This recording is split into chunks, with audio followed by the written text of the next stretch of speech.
இப்போ ரசூலுல்லாஹ் சொன்னாங்க மன் தசம்மா ஒமன், அதை ஒரு இடத்துல சொல்றாங்க, யார் போய் ஒரு மனிதர்கிட்ட ஒரு மனிதரை போட்டு கொடுத்து ஒரு பொருளை பெற்றுக் கொள்கிறார்களோ அவர் நரகத்துடைய ஒரு கங்கை தான் என்ன செய்வார், வாயில போடுறாங்க. சொல்லுவாங்க போய் என்ன செய்வாங்கன்னா அவருக்கு ஒரு ஆளை வெறுப்பு இருக்கும். முதலாவது ஆரம்பிக்கிற அந்த வெறுப்புல தான்.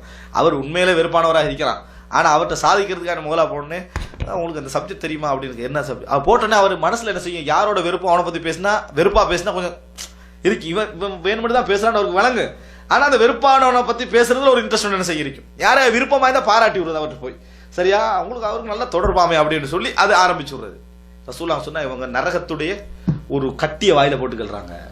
அல்லாஹ் தஆலா மறுமை நாள் எல்லாருக்கும் முன்னால் அவர்களை இழிவுபடுத்துவானா, அவர்களை மறுமை நாளில் எல்லோருக்கும் முன்னால் இழிவுபடுத்துவான். இதெல்லாம் கெட்ட குணங்கள், எங்களை மாற்றக்கூடிய குணங்கள். அதான் ரசூலுல்லாஹ் சொன்னாங்க வதஜிதுன ஷர்ரன் நாஸி தல் வஜ்ஹைன் அல்லதி யதி ஹாஉலா பிவஜ் வ யதி ஹாஉலா பிவஜ். இது ரசூல் ஸல்லல்லாஹு அலைஹி வஸல்லம் செய்றாங்க, சொல்லுகிறார்கள். ரசூலுல்லாஹ் அதிலே சொன்னாங்க ஒரு வாசனை மட்டும், என்னடா நீங்க அப்படி ஒரு விஷயத்தை கேட்கறதுக்காக வேண்டி ஒரு நன்மை அடையிறதுக்காக இதை சொல்றீங்கடா, ஒன்றை புரிந்து கொள்ளுங்கள், உங்களுக்கு எழுதப்பட்டதை தவிர வேற எதுவும் வராது.